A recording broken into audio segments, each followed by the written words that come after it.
The Wizard of Oz. Dorothy and her little dog Toto lived on a small farm in Kansas. She loved Toto very much, and they would play together all the time.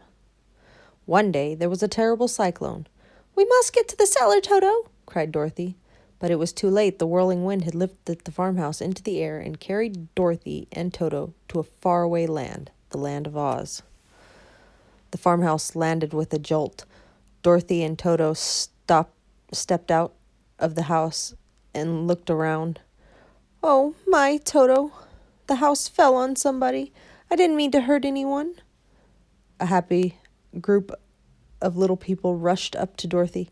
"Welcome to Oz. We are the Munchkins, and that person that you landed on was the Wicked Witch of the East. You have freed us from her spell forever. Thank you." Another witch appeared, but this was the Good Witch of the North. "Dorothy, you were very brave to free the Munchkins. If there is any favor I can grant you, just ask." "Can you show me the way back to Kansas?" asked Dorothy. "Only the Wizard of Oz can help you with that. But here, take these magic silver shoes that belong to the Wicked Witch of the East, and they may be of some help to you later on. Now follow the yellow brick road all the way to Emerald City, and there you will find the Wizard of Oz."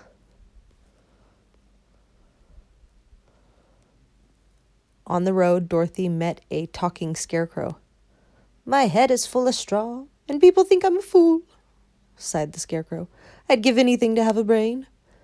"I'll bet the Wizard of Oz could help you with that," said Dorothy. "I'm on my way to see him right this minute. Why don't you join me and Toto on our journey?" Farther down the yellow brick road, a tiny group found a Tin Woodman who was rusted stiff. After Dorothy oiled his rusty joints, the Tin Woodman was able to move freely. "Ha!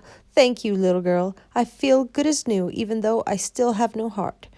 When the tinsmith made me, he forgot to give me one." "It sounds like you need to see the Wizard of Oz, too," cried Dorothy. "Come along with us." As they traveled through the forest, a huge lion sprung at Toto and roared. "Don't you dare bite Toto!" shouted Dorothy. The lion blinked a tear and then hung his head in shame. Dorothy was shocked. "Why, you're nothing but a coward." "I know," sniffed the lion. "I'd love to have some courage." "The Wizard of Oz is going to give the scarecrow a brain and me a heart," said the Tin Woodman. "Maybe he can help you too." So the lion joined Dorothy, Toto, Scarecrow, and the Tin Woodman. Soon the yellow brick road led them to the Emerald City. The guard at the gate told Dorothy that few people ever saw the Great Oz, but that she and her friends had been granted audience. The tiny group nervously entered the huge throne room and approached the wizard.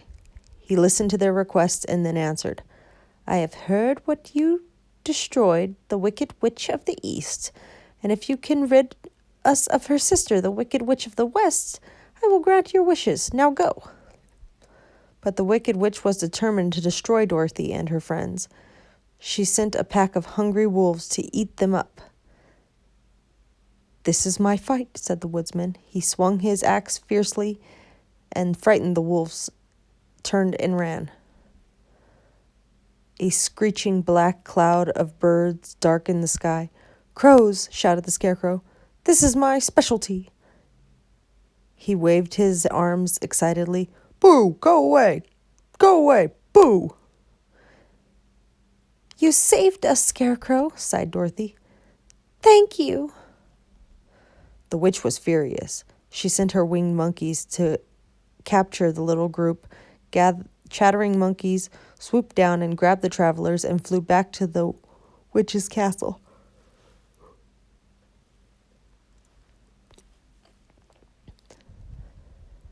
Dorothy was brought before the Wicked Witch of the West. "So, you and your friends were going to destroy me, eh? Well, I've turned the tables on all of you. The Tin Woodman is battered and bent on a pile of sharp rocks. The Scarecrow is completely unstuffed.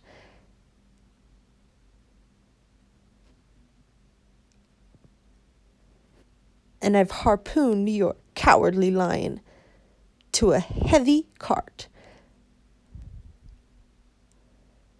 And as for you, my dear, you and your peaky little dog will spend the rest of your life working here in my castle. You are very wicked, cried Dorothy, and with that she threw the bucket of water on the witch. Oh, no, screamed the evil woman. Water will make me shrink and melt away. I'm shrinking, I'm melting, I'm melting. Within moments, the wicked witch was nothing more than a puddle on the floor. The witch's slaves were now free. To show their gratitude, they patched up the Tin Woodman, filled the Scarecrow with new straw, and released the lion. Soon Dorothy and her friends were back on their way to Emerald City. The wizard was delighted to see them. You have done what I asked, and you shall be rewarded. So the Scarecrow received his brain, the Tin Woodman his heart, and the lion his courage. How will I get back to Kansas? Asked Dorothy. The wizard smiled. You've had the power all along. Your magic silver shoes will take you anywhere you command. Dorothy sadly turned to her friends. It will be wonderful to return home, but I shall miss you all dearly. She kissed them all goodbye. Then, with the help of her magic shoes, Dorothy and Toto flew back to their home in Kansas.